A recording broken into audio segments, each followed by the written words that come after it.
We begin tonight with breaking news. A group of utility workers hit by a car in Westchester. It happened just a short time ago on Cox Road and Liberty Way. Good evening to you. I'm Cherie Palello. And thanks for joining us. I'm Mike Dardis. 5 people rushed to the hospital. WLWT News 5's Karen Johnson live right now with the breaking details. Karen?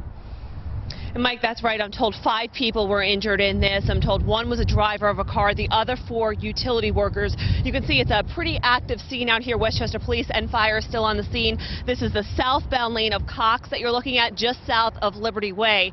Now, Westchester Police tell me a car was actually heading north on Cox Road when it's for some reason crossed the center line and slammed into the group of utility workers that were doing some work on one of the poles here. All 5 people were taken to Westchester Hospital, which is pretty much right across the street from here.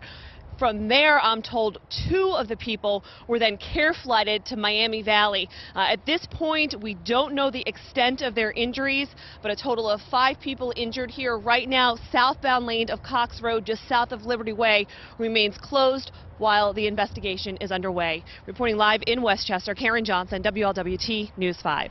And a busy